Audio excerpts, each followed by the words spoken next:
Hey, what's up, everyone? Welcome to the AI Read Listener's Digest, the audio version of the Focus Now training newsletter, put out as a weekly Men Talking Mindfulness podcast drop.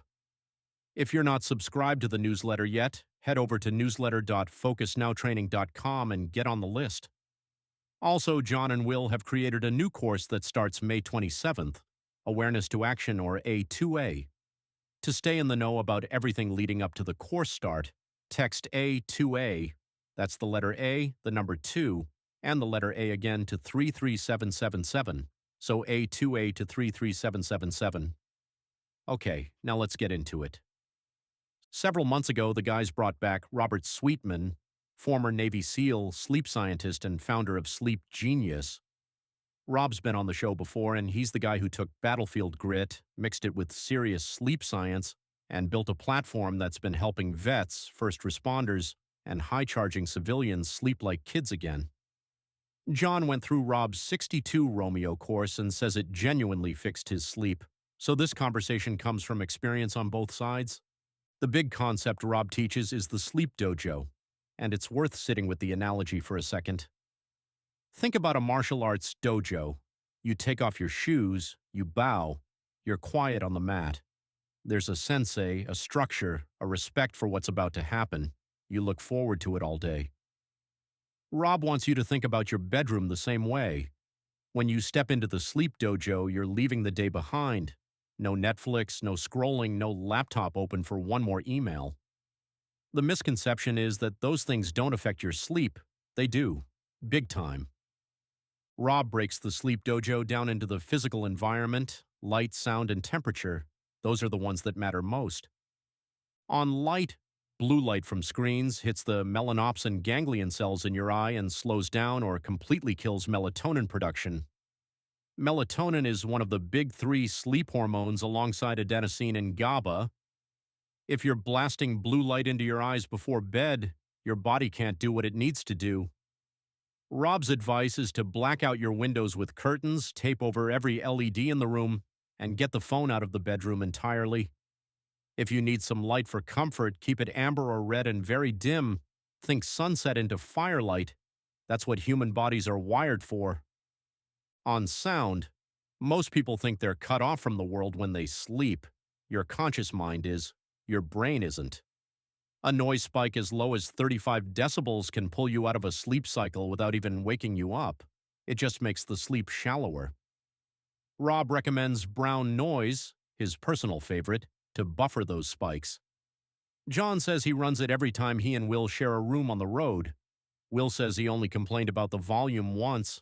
The guys gave each other plenty of grief about it. On temperature, 65 to 69 degrees is the sweet spot. Your body needs to drop 1 or 2 degrees to trigger sleep. If it's hot in the bedroom, your body has to work harder all night. And there's a bigger picture here about circadian rhythms. If you sit in a 70-degree office all day and come home to a 70-degree house, your body never gets the signals it needs. Heat in the day, cool at night. That contrast is how your internal clock stays calibrated.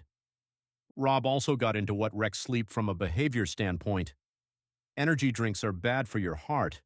Caffeine after lunch stays in your system too long. Alcohol sedates you but trashes your sleep quality.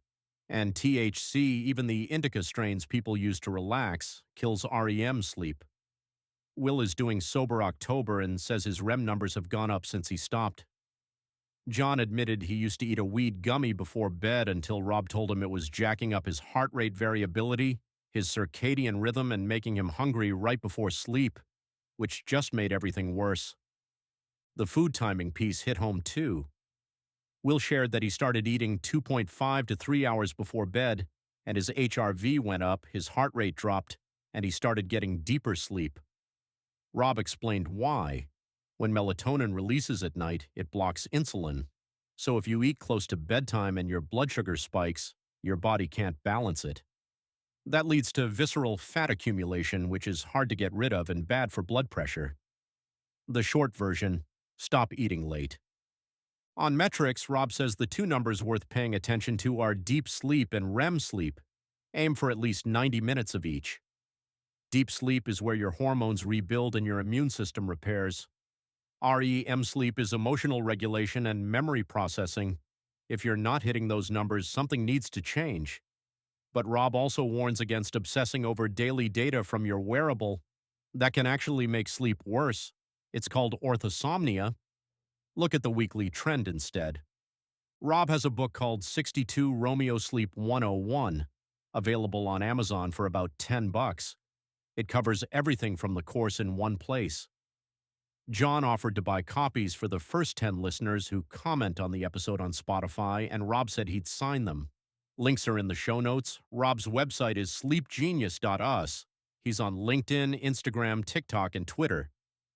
The Sleep Genius app has the Sleep 101 course and a growing library of resources, and Rob says they try to offer as much as possible for free. John's book, Dial in Your Leadership, 4 Non-negotiables for Leading with Clarity, Trust, and Purpose, is available on Amazon. Link is in the show notes. That's this week. If this one landed for you, share it with someone who's been running on fumes and calling it discipline. We'll be back next Friday. Take care, everyone.